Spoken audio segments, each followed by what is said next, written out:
자, 우리 하나님의 말씀 보겠습니다. 하나님의 말씀은 시편 100편 1절에서 5절입니다.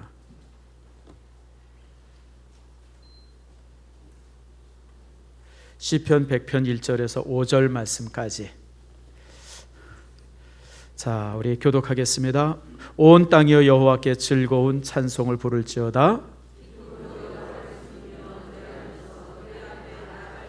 여호와가 우리 하나님이신 줄 너희가 알지어다. 그는 우리를 지으신 이요 우리는 그의 꽃이니 그의 백성이요 그의 기르시는 양이로다.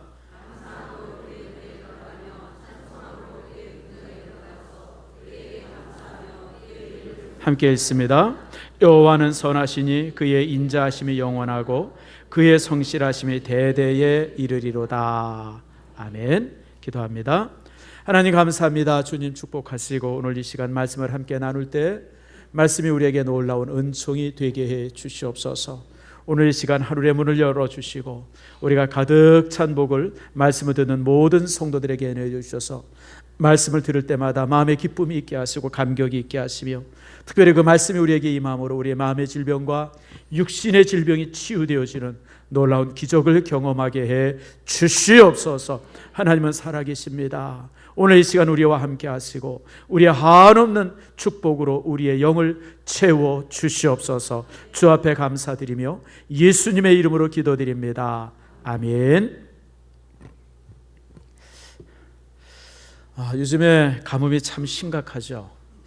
어제 빗방울이 좀 떨어지고 그래서 이제 좀 날씨가 좋아지려나 비가 좀 오려나 기대했는데 해가를 면하기는 터무니없이 작은 그런 이제 비가 내렸습니다.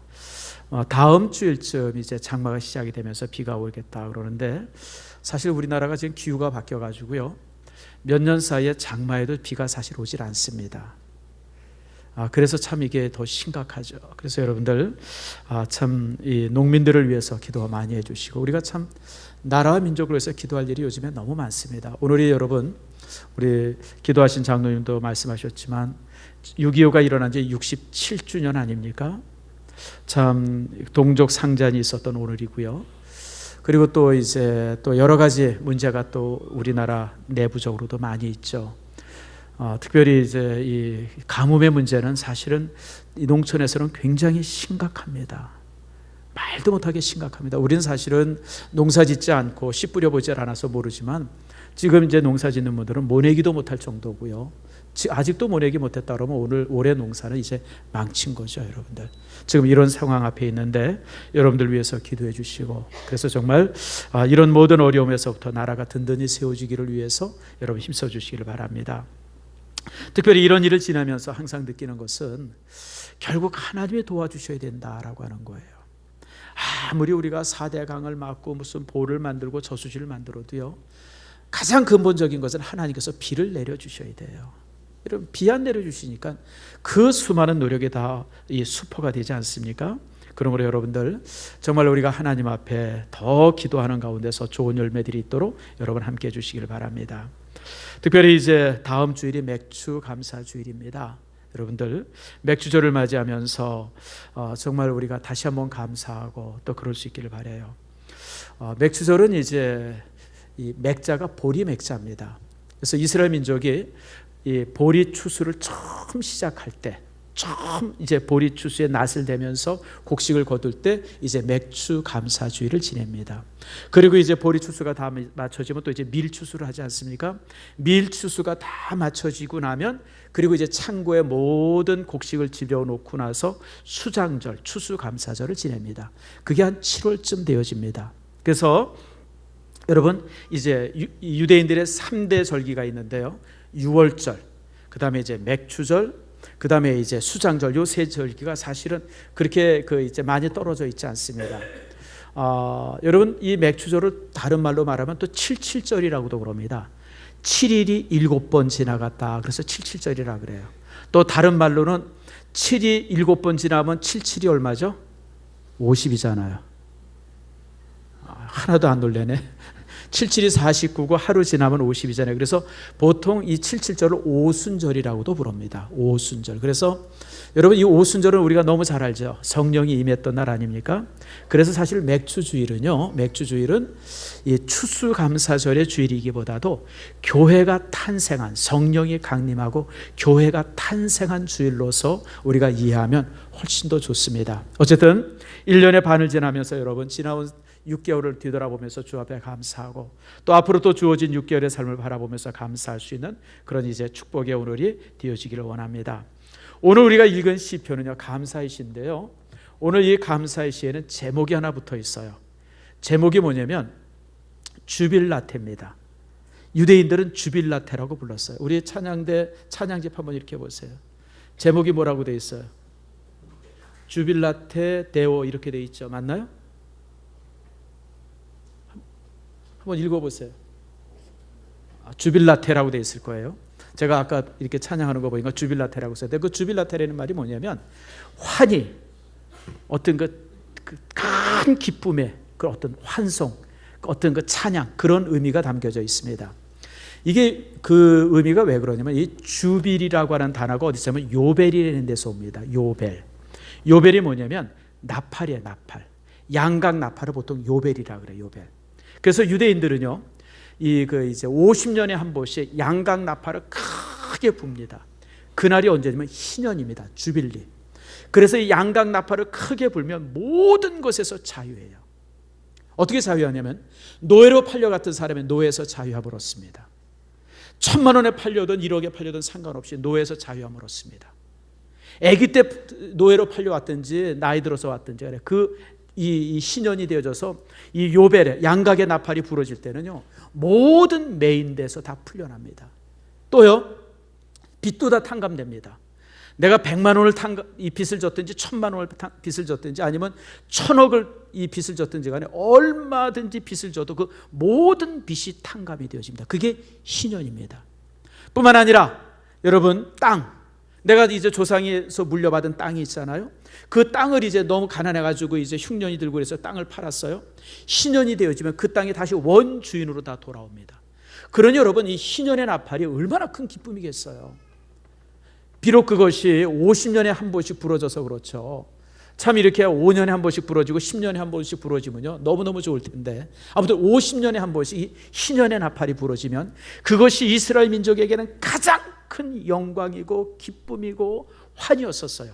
그래서 그 요벨의 나팔이 부는 해, 그 부는 그런 것, 부는 해를 주빌리라고 그러고요. 요벨리죠. 이 주빌리. 그리고 이제 하나님을 향해서 환희하고 찬양하는 것이 이제 주빌라테, 이제 이렇게 부러지는 겁니다. 그래서 여러분, 아마 여러분들이 이 주빌라테라는 이름은 종종 들어봤을 거예요. 찬양집 중에 주빌라테가 종종 있고요. 또 이제 교회에서 하는 찬양팀 중에 주빌라테 데오 이렇게 불려지는 찬양팀들이 종종 있습니다. 하나님을 찬양하라, 그런 뜻이에요. 또 유명한 여러분 모차르트 음악 중에 이제 모차르트 음악 중에 그 엑슐타테 주빌라테라는 음악이 있어요. 그 3부 예배 때는 제가 들었는데 그 들으니까 시간이 넘어가가지고 듣지는 않겠습니다. 여러분 이 시간 여러분 혹시 가서 이제 쾌헬 넘버 165번인데요. 이 그 모차르트가 17살 때 작곡을 했어요. 17살 때 작곡한 곡인데 아주 유명한 알렐루야라고 하는 거, 알렐루야라고 하는 그 한 단어를 가지고 한 5분 정도를 이렇게 찬양을 합니다. 너무너무 좋은 곡인데요. 이따 여러분들 혹시 듣고 싶으면 이따 5층에 올라오시면 제가 들려드리겠습니다. 근데 어쨌든 여러분들 이렇게 이제 이 주빌라테라고 하는 이런 찬양, 어떤 그 환희, 기쁨, 그것을 뜻하는 단어인데 바로 이제 시편 100편의 이 제목이 주빌라테입니다. 하나님을 향해서 기뻐하라, 하나님을 향해서 외쳐라, 하나님을 향해서 뜨거운 그런 어떤 그 기쁨을 이제 소리쳐라, 이제 그런 뜻으로서 시편 100편이 제목되어지고요. 그래서 유대인들은 개인적으로 유대인들 민족 이들이 가장 사랑하는 시편 중에 하나가 이 100편의 찬송입니다. 그래서 오늘 시간 우리가 이제 맥주 감사주의를 이제 한 주일 앞두고 우리가 무엇을 감사하고 어떻게 감사해야 될 것인가, 왜 감사해야 하는가, 이런 부분들을 여러분들과 함께 나누는 그런 시간을 가지려고 합니다. 자, 우리 시편 100편을 한번 봅시다. 자, 1절 한번 같이 읽습니다. 시작. 온 땅이여 여호와께 즐거운 찬송을 부를지어다. 명령형이에요. 근데요, 오늘 시편 100편은 이렇게 명령하는 이런 단어가, 문장이 10문장이 있습니다. 그래서 여러분, 이 10문장 때문에 시편 100편을 통해서 기쁨의 십계명이다라고 표현도 종종 합니다. 자, 어떻게 여러분 명령하고 있냐면요, 온 땅에 여호와께 즐거이 찬송을 부를지어다. 기쁨으로 여호와를 섬겨라. 노래하면서 그 앞에 나아가라. 여호와가 우리 하나님이신 줄 알라. 그는 우리를 지으신 이심을 알라. 우리는 그의 것이고 그의 백성이 그의 기르시는 양임을 알라. 감사함으로 그의 문에 들어가라. 찬송함으로 그의 궁정에 들어가라. 그에게 감사하라. 그의 이름을 송축하라. 이렇게 10문장이 명령형으로 되어 있습니다. 그래서 하나님께서는요, 우리가 하나님을 찬양하고 우리가 하나님을 기뻐하고 주님 앞에 정말 뜨거운 마음을 가지고 이렇게 찬송하는 이것이 저절로 되어지는 것이 아니라 명령으로서 이루라고 하는 그런 말씀이기도 합니다. 여러분, 사실 이 찬양이나 감사가 저절로 되면 얼마나 좋겠어요. 근데 솔직히 한번 따져봅시다. 인생에 그렇게 좋아하고 기뻐할 일이 많읍니까? 어때요, 여러분? 난 매일매일 기뻐서 죽겠다. 혹시 그런 사람 있어요? 여기 있을 필요가 없어요. 천국 가셔야 돼요. 땅에서 더 이상. 사실 우리가 이 땅에 살면서 그렇게 기쁘고 즐거울 일이 많지는 않습니다. 힘들고 어려운 일이 훨씬 더 많죠. 그래서 하나님께서 우리에게 명령하는 거예요. 혹시나 우리의 삶에 힘든 일이 있어도, 어려운 일이 있어도, 고민스러운 일이 있어도, 저 즐겁지 않은 일이 있어도 너희들이 그 상황 안에서 하나님을 기뻐해라. 하나님을 즐거워하라. 그 명령이 오늘 본문의 내용들이 되어집니다. 그래서 여러분, 이 기뻐하라라고 하는 이 주빌라테의 이 명령은요, 훈련하라는 것이고요, 동시에 찾으라는 거예요. 우리가 훈련해야 돼요. 여러분, 한참 훈련하다 보면 저절로 되어지죠. 훈련이 왜 필요합니까? 억지로라도 하다 보면 그것이 몸에 있기 때문에 그래요. 그래서 우리가 하나님을 향해서 즐거워하고 기뻐하고 찬양하는 것이 우리의 삶의 습관이, 거룩한 습관이 되는 거예요. 비록 힘들지라도, 어려움이 있을지라도, 몸이 불편할지라도 하나님을 향해서 기뻐하고 즐거워하는 것이 계속 우리 마음속에서 일어나도록 이렇게 연습하고 또 이제 찾으라고 하는 것입니다. 그래서 우리는 하나님을 향해서 기뻐하고 감사하고 즐거워하는 것은 삶의 환경에 그런 것이 주어져서가 아니라 하나님께서 그런 것을 끊임없이 우리의 삶 속에 반복하라고 주신 명령임을 여러분 기억하시길 바랍니다. 그러면 왜 이 명령을 우리에게 주셨느냐라고 하는 거예요. 여러분, 솔직히 얘기해서 막 슬퍼 죽겠는데 기뻐하라면 그게 기뻐집니까? 우리 한번 솔직하게, 막 힘들어 죽겠는데 즐거워하라 그러면 여러분 그게 즐겁습니까? 억지로 하는 건 안 되잖아요. 근데 왜 억지로라도 우리가 기뻐해야 하는지 오늘 5가지 이유를 본문은 우리에게 설명해 주고 있습니다. 먼저 우리가 3절 말씀해 보니까 그 이유들이 나와 있어요. 3절 말씀을 같이 읽읍시다. 시작. 여호와가 우리 하나님이신 줄 너희가 알지어다. 그는 우리를 지으신 이요 우리는 그의 것이니 그의 백성이요 그의 기르시는 양이로다. 우리가 힘들고 어려워도, 내 삶이 내 뜻대로 되어지지 않을지라도, 정말 삶의 순간순간이 너무 힘들지라도 우리가 기뻐해야 할 첫 번째 이유는 하나님이 창조주이시기 때문에 그래요. 하나님이 나를 만드신 분이에요. 하나님이 나를 만드셨어요. 여러분들, 나는 하나님께서 정말 그냥 온 힘을 다 기울여서 만드신 걸작이 바로 나라고 하는 사실이에요.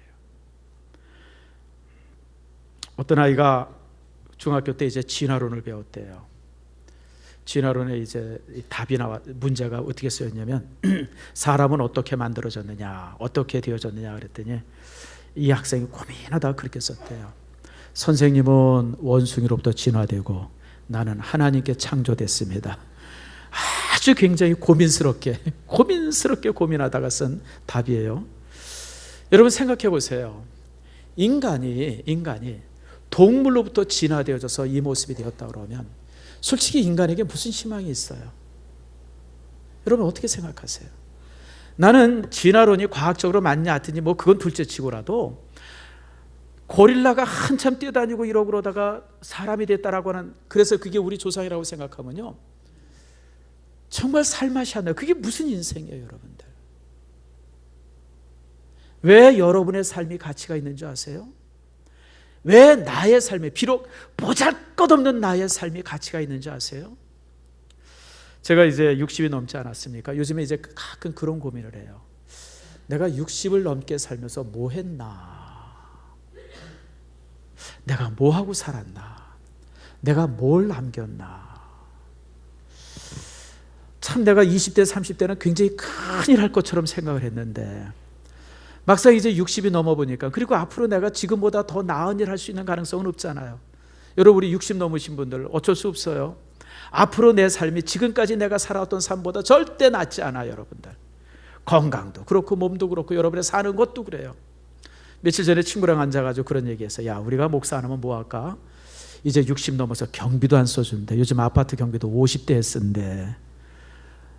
여러분, 그래요, 여러분들. 앞으로 우리 인생이라는 게 지금보다 더 나을 수 없어요. 근데요, 비록 지금까지 살아왔던 것도 참 이렇게 내세울 만한 게 없고 또 앞으로도 그럴 만한 삶이 없을지라도 저와 여러분의 삶이 가치가 있어요. 왜 가치가 있는지 아세요? 하나님이 창조하셨기 때문에 그래요. 하나님이 창조하셨기 때문에. 여러분, 피카소 그림은요, 낙서 하나만 해도 얼마요? 몇 억이에요? 아세요, 여러분? 피카소 그림 가지고 있는 분 한번 손 들어보세요. 참 불행해요. 아니, 그 흔한 거, 지금 피카소에서 그려진 그림이 몇만 점이라는데, 몇십만 점이라는데 하도 많아가지고 피카소 그 이제 작품들이 가격들이 자꾸만 다운이 돼가지고 그 재단에서 지금 피카소 작품을 막 사들인대요. 왜냐면 너무 많아가지고 가격이 떨어져가지고. 근데 그것조차도 없는 게 우리잖아요. 피카소는요, 연필로 찍고도 하나에 몇 억이에요. 근데 우리 같은 사람이 그림 물감을 가지고 10억 원어치 그림 물감을 사서 그림 그렸어요. 얼마쯤 될까요? 안 가져가죠.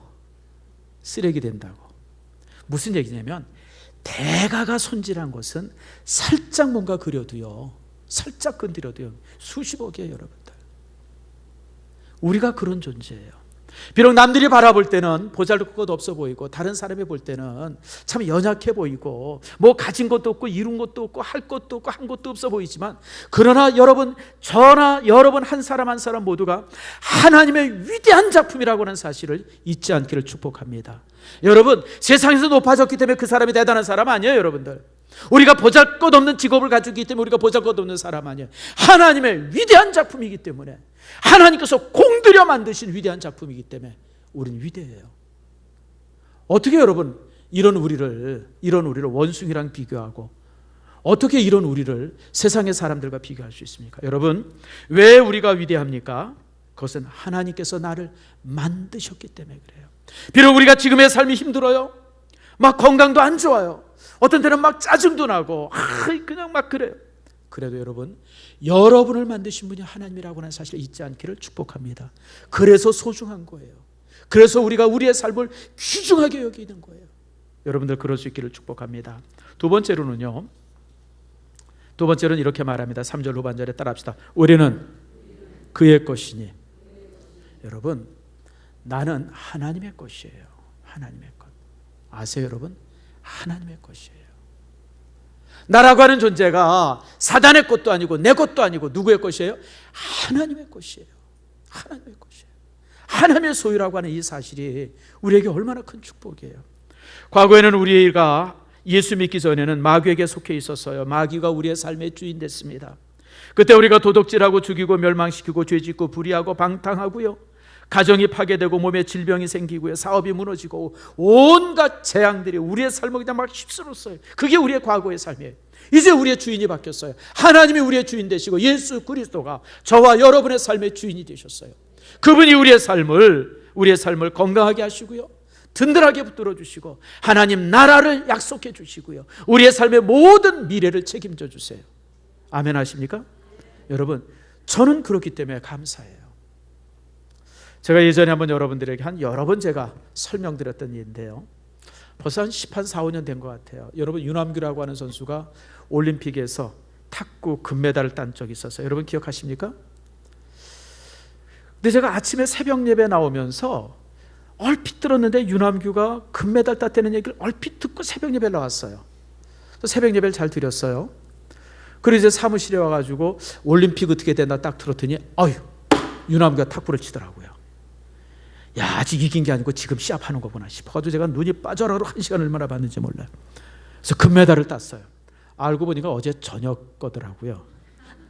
근데 어제 저녁 건데 제가 낮에 결과를 몰라가지고요, 그냥 얼마나 조마조마하면서 그걸 봤는지 몰라요. 제가 그때 그러고 나서 크게 깨달은 게 있어요. 이미 하나님께서 우리의 삶은 다 결정져 주셨어요. 내가 몇 살에 죽을지, 못하다 죽을지, 어쩌다 죽을지, 집에서 누워서 죽을지, 아니면 선교제 가서 죽을지, 차 타다 죽을지, 배에서 내리다 죽을지, 이미 하나님께서 다 결정하신 거예요, 여러분들. 하나님께서 다 결정해 두신 것을 지금 내가 살고 있는 거예요. 사실 그래서 내 삶은 하나님의 영원한 계획 앞에서 녹화된 거예요. 뭔 말인가? 근데 진실이에요, 여러분들. 우리의 인생은 이미 다 결정된 거예요. 그렇기 때문에 내가 지금 아둥바둥한다고 해서 내 미래를 바꿀 수 있는 게 아니에요. 그저 내가 주어진 삶 속에서 열심히 살면 돼요. 좋은 현상 주면 좋게 살고, 힘들면 그 안에서 버티고. 여러분, 하나님께서 이미 다 결정해 주셨는데, 그리고 내게 주어진 하나님의 계획이 내가 한순간도 바꿀 수가 없는데. 제 친구 중에 아주 웃기는 친구가 하나 있어요. 청년 때 우리가 이제 청년에 예정론을 배웠어요. 예정론은 하나님께서 우리의 모든 것을 다 계획했다고 하는 것이 예정론 아닙니까? 근데 이 친구 하루로 둘이 같이 가는데, 야 병가봐, 저기 깡통이 있는데 저 깡통을 차도록 하나님께서 예정하셨을까? 그냥 지나가도록 예정하셨을까? 이 뜻은 뭐냐면 하나님이 예정하지 않은 대로 한번 해보고 싶다는 거예요. 만약 차도록 예정됐으면 그냥 지나가고, 안 차도록 예정됐으면 찰려고. 나보고 병가봐 어땠을까 그러길래, 네 그 고민도 예정한 거야. 그러고 지나갔던 기억이 납니다. 여러분, 인생이 그래요, 여러분들. 하나님이 내 삶의 주인이시고요, 그분이 내 삶의 모든 것을 이미 결정해 두셨어요. 여러분, 그러므로 우리는 그 앞에서 어떻게 하면 돼요? 그냥 열심히 살면 돼요. 날마다 열심히 살아가면 돼요. 힘들면 힘든 대로. 여러분, 뭘 걱정하세요, 여러분들. 하나님이 책임져 주시는데. 여러분, 직장에 여러분들이 근무할 때 회장이, 사장이 요렇게 하세요라고 했어요. 그럼 우리는 어떻게 하면 돼요? 그렇게 하면 돼요. 망하면 누구 책임이에요? 회장 책임이고, 흥해도 회장 책임이잖아요, 여러분들. 내 인생에 대해서 내가 책임질 게 별로 없어요, 여러분들. 우리 하나님이 주신 대로, 주님께서 주신 대로 그 속에서 열심히 살아가면 돼요. 그러니 여러분, 하나님이 내 삶의 주인인데 우리가 뭐 그렇게 걱정하고 살아요? 여러분, 따라합시다. 죽어도 감사하고, 살아도 감사하고, 많아도 감사하고, 다 없어져도 감사하고. 그게 욥의 기도 아닙니까, 여러분? 주신 이도 하나님이신데 가져가시는 분도 하나님이시라. 그러니 여러분들, 내 생명을 주시거나 내 삶의 모든 것 주신 분이 하나님이신데, 그분이 주인 되시는데 그분이 가져간들 내가 뭐라고 원망할 이유가 뭐가 있어요? 그러면 여러분들, 하나님이 우리의 주인 되시기에 우리는 여러분 감사할 수밖에 없어요. 셋째로는 하나님이 우리의 왕이십니다. 3절 후반절에 보니까 따라합시다. 우리는 그의 백성이요. 여러분, 우리가 하나님의 백성이에요. 우리가 하나님의 백성인데 하나님께서 어련히 우리를 위해서 잘해 주시겠어요? 여러분, 민이 본이다. 옛날에 어떤 드라마에 그 얘기가 하나 나오더라고요. 민본사상. 이게 누가 했던 말이면 맹자가 했던 말입니다. 나라의 본은 왕이 아니라 나라의 본은 누구예요? 백성이다. 그게 민본사상이에요. 그게 사실 조선시대 500년을 이렇게 다스렸던 우리나라의 어떤 그 이제 윤리입니다. 대부분의 많은 나라들이 왕이 본이라고 생각을 해요. 왕이 본이라. 아니에요. 왕은 통치자일 뿐이에요. 국가의 본은 누구예요? 민이에요, 민. 여러분, 하나님께서 우리의 왕이 되서요, 우리 왕이 되신 하나님께서 이 땅의 모든 것에 있어서 우리를 본으로 삼으세요. 우리가 근본이 되시고 우리를 위해서 주님께서 모든 일들을 함께 하신다고 하는 거예요.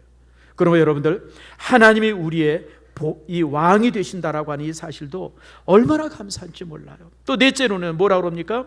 따라합시다. 그의 기르시는 양이로다. 여러분, 그냥 양이 아니라 무슨 양이에요? 기르시는 양이다. 하나님께서 우리의 삶의 모든 부분들을 간섭하시고 그러시는, 기르시는 양이에요. 길러주세요. 여러분, 내가 그냥 자란 것 같아요? 우리 어렸을 때 그런 일 종종 했어요.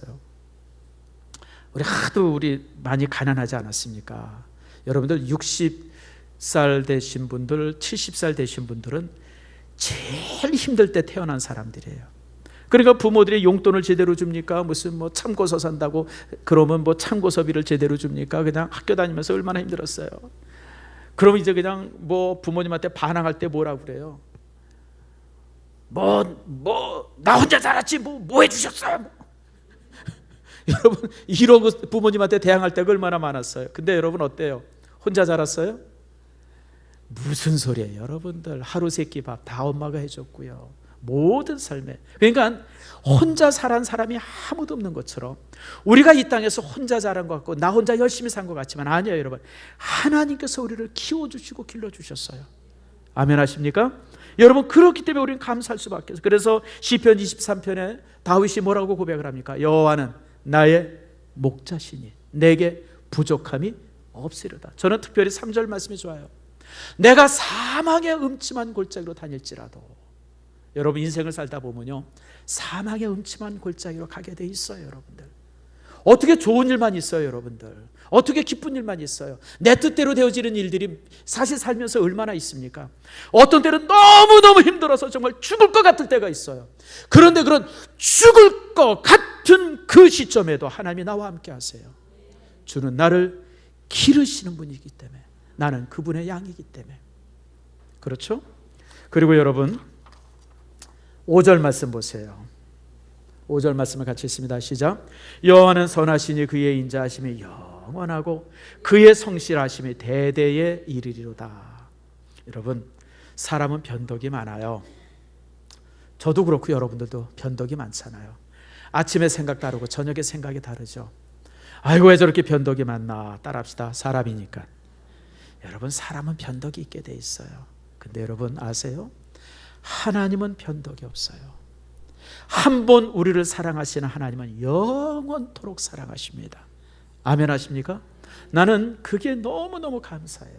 내가 이 땅에 살면서 어떻게 하나님 앞에 온전하게만 살 수 있어요? 제가 목사지만 하나님 앞에 부끄러울 때도 종종 많아요. 목사인 내가 어떻게 이래서 되겠나, 그런 고민할 때가 많아요. 나는 그렇게 고민하고 어떤 때는 낙심도 되지만 나를 향한 하나님의 사랑은 영원토록 변함이 없어요. 아멘 하십니까? 여러분, 그래요. 그래서 우리가 날마다 이렇게 살아가고 있는 거예요. 이 부분에 있어서 특별히 제가 감사한 것이 이사야서 49장 말씀입니다. 자, 한번 다 펴봅시다. 여러분, 이사야서 49장을 한번 펴보시고요, 밑줄을 꼭 그어두세요. 하나님이 우리를 얼마만큼 사랑하시는가. 자, 15절 말씀. 자, 이사야서 49장 15절 찾으셨죠? 이제 여러분들, 우리 교회가 성경 읽기를 하는 바람에 성경을 다 잘 찾아요. 아직도 이사야서를 저 창세기 뒤에서 찾는 사람이 있어요. 자, 같이 한번 읽읍시다. 시작. 여인이 어찌 그 젖 먹는 자식을 잊겠으며 자기 난 아들을 긍휼히 여기지 않겠느냐? 그들이 혹시 잊을지라도 나는 너를 잊지 아니할 것이라. 나는요, 이 어머니를 생각할 때마다 참 놀라는 게 그거예요. 아내들이요, 뭐 요만한 거 들어도 아유 힘들어 여보 이거 와서 이거 들어줘 그러는데요, 애는 벌떡벌떡 들어요, 10kg를. 그러니까 이 아내가 힘들다 어쩌다 다 거짓말이에요, 뻥이에요. 다 할 수 있는데 괜히 남자 부려먹으려고. 안 그런 것 같아요? 여러분, 나는 참 이 아내들 보면 그냥 아기를 안고요, 그전에도 우리 집사람도 보면 그냥 아기 안고 근데 아기 아닌 거는 다 힘들대요. 그게 엄마예요. 평상시 10kg 들기가 어려운데요, 아기 10kg는요 벌떡벌떡 들어요. 등에 안고 가슴에 안고요, 하루 종일 서 있으려도 있어요. 여러분들, 그게 엄마죠. 그게 엄마예요. 참 어머니라고 하는 것이 그렇게. 여러분, 그래서 엄마들은요, 이제 어디 동창회 모인다 그래서 애를 이제 친정엄마한테 나 시어머니한테 맡기고 나가면 버스 타고 가면서도 집에 갈 생각을 해요. 그래요, 안 그래요? 안 그러면 계모예요, 여러분들. 어떻게 태에서 난 엄마, 태에서 난 자식을 어떻게 염려하잖아요. 그러니까 하루 종일 친구들이랑 웃으면서 떠들고 뭐 그러면서도 그냥 항상 마음은 집에 가 있어요. 제대로 있나, 우유 제대로 먹이나, 엄마가 혹시 데펴서 먹이나, 혹시 너무 뜨겁게 해서 이게 데지 않았나, 너무 차게 해서 배앓이 하면 어떡하나, 하루 종일 그게 엄마예요. 하나님이 우리를 그렇게 사랑하신다는 거예요. 심지어는 뭐라 그러냐면 그들이 혹시 잊을지라도 나는 너를 잊은 적이 없다. 그게 하나님의 사랑이에요. 그 다음에 제가 더 좋아하는 말씀이 16절입니다. 따라서 합시다. 내가 너를 내 손바닥에 새겼고, 하나님의 손바닥에 우리의 이름이 새겨져 있어요. 예를 들면 이겁니다. 여러분 휴대폰 오늘 집에 가서 한번 딱 펴보세요. 휴대폰 딱 바탕화면에 뭐가 깔려 있어요? 대략 보면 20대 30대는 아내나 그 이제 자기 교제하는 사람, 뭐 이제 아내 이런 사진이 있어요. 부부가 함께하는 사진. 40대 넘어가면요, 이유 없이 자식 사진입니다.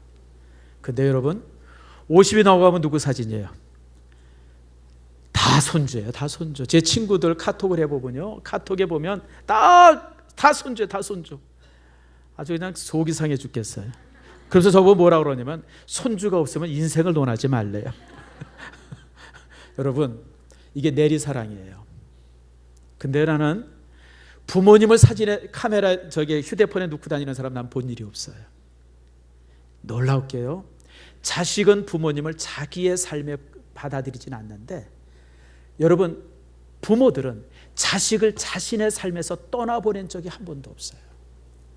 나이가 60이 되고 70이 돼도 항상 부모의 삶 안에 자식이 있어요. 그래요, 안 그래요, 여러분들? 그렇잖아요. 저희 어머니도 잘 못 고르시고 뭐 이러시는데도요, 그냥 뭐 이렇게 김치 해놨다, 뭐 해놨다, 여전히 그러세요. 아니 이젠 내가 60이 넘었는데 안 해주셔도 되는데, 부모님들에게 있어서는 여전히 자식들이 자기 삶 속에 있어요. 자기 삶 속에. 나이가 60이 되고 뭐 목사가 아니라 무슨 대통령이 돼도 마찬가지예요. 여전히 부모의 삶. 근데 어떤 자식도 부모를 자신의 삶 속에 간직한 자식들은 없어요. 이게 자식의 문제 아닙니까? 여러분, 그래서 하나님이 바로 그걸 말씀하세요. 내가 너를 어디에? 손바닥에. 요즘으로 번역을 하면 내가 너를 내 휴대폰 바탕화면에 놓아놨다. 그 말씀과 똑같은 말씀이에요. 그만큼 사랑하고 그만큼 관심 있어 하는 거예요. 여러분, 이게 하나님께서 우리와 함께 하시는 영원한 사랑이에요. 우리가 살면서 좀 힘들 수 있어요. 어려울 수 있어요. 내 마음대로 안 되는 게 얼마나 많아요. 그럼에도 불구하고 여전히 하나님은 나의 창조주이시고요, 여전히 하나님은 나의 주인 되시고 내 삶에 함께 하시고 나를 영원토록 돌봐주시는 목자가 되신다고 하는 사실을 여러분 잊지 않기를 축복합니다. 이제 여러분 결론의 부분을 말씀드립니다. 사람들은요, 감정을 전염시킵니다. 이 병만, 바이러스만 전염시키는 게 아니에요. 세균만 전염시키는 게 아니라 감정도 동일하게 전염을 시킵니다. 여러분, 우리 사무실이나 이런 데 있는데 어떤 사람이 굉장히 화가 나가지고 탁 들어오면요, 어때요? 전체 분위기가 싸늘해지잖아요. 남편이 직장생활 하다가 또 회사에서 사업하고 그러다가 뭔가 안 돼가지고 그냥 막 짜증이 나고 그냥 속에 분노가 나가지고 집에 탁 들어왔어요. 어때요, 여러분들? 싸늘하죠? 웃기려고 해도 웃어줘요, 안 웃어줘요? 짜증내고요. 여러분, 그래서 여러분들 감정이 전염이 돼요. 굉장히 이게 중요한 겁니다. 그래서 내가 어느 모임을 가든지 어느 곳에 가든지 항상 즐겁고 기쁜 마음으로 그곳에 들어가는 여러분들 되어지기를 축복합니다. 내가 기쁨으로 내 가정에 들어가면 내 가정이 환해집니다. 내가 기쁨으로 교회에 오면요, 온 교회가 환해져요. 내가 기쁨으로 내 사무실이나 내 직장에 가면요, 여러분 그곳의 분위기가 환해져요. 이게 전염입니다. 기독교인들은 모든 곳에 이 기쁨을 전해야 할 전도자입니다. 여러분, 복음을 전한다고 하는 것의 구체적 의미가 뭡니까? 꼭 그 사람을 교회에만 데리고 오는 것만이 복음을 전하는 거예요? 그것은 맨 마지막이에요, 여러분들. 여러분들이 제일 먼저 전해야 할 것은 여러분이 가지고 있는 즐거움과 기쁨을 먼저 전해야 돼요. 그들이 여러분의 기쁨 속에, 여러분의 즐거움 속에 함몰이 되어지면요, 당연히 여러분과 함께 교회 오죠. 근데 여러분 막 짜증내고 신경질 내고 그냥 뭐 이러다가 교회 가자, 그럼 가요 안 가요? 안 가죠. 그냥 너나 가세요 그러지. 그리고 왜 가세요 그러죠. 그러니까 여러분들, 우리가 누구에게 복음을 전하는 것이 제일 첫 번째는 기쁨이에요. 즐거움이에요. 여러분이 일하는 장소, 여러분의 삶의 현장 장소가 여러분이 주는 기쁨과 즐거움으로 항상 환하기를 축복합니다. 여러분, 그게 여러분이 빛이 되고 소금이 되는 거예요. 여러분, 소금이 뭐예요? 주님께서 우리를 너희는 세상의 소금이다 그러잖아요. 소금이라고 하는 것이 뭐 여러 가지 설명하지만 소금은 여러분 딴 게 아니라 맛을 내는 거예요. 맛을 내는 거. 소금의 제일 이 목적이 맛내는 거잖아요. 맛내는 거. 소금으로 인해 가지고, 소금은 그래서 최고의 조미료예요, 여러분들. 모든 음식에 미원 안 들어가도 되고 미풍 안 들어가도 되는데 소금이 안 들어가면 음식이 안 되잖아요. 제가 아는 목사님 한 분이 당뇨병에 걸리셨어요. 당뇨가 굉장히 심해요. 그래서 소금을 못 드세요. 근데 그 당뇨가 심하니까 소금을 못 드시더라고요.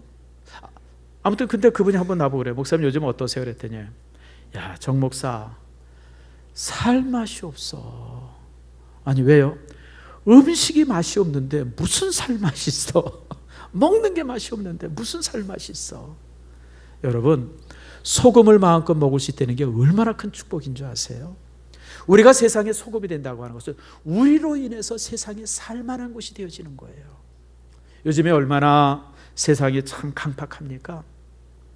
사고도 많이 나고 또 이렇게 저렇게 요즘에 또 이제 우리나라도 이 사회가 또 정치나 이런 부분들이 뭐 보수와 진보 이런 게 그냥 팡팡 대립이 돼가지고 나 왜 이러는지 모르겠어요.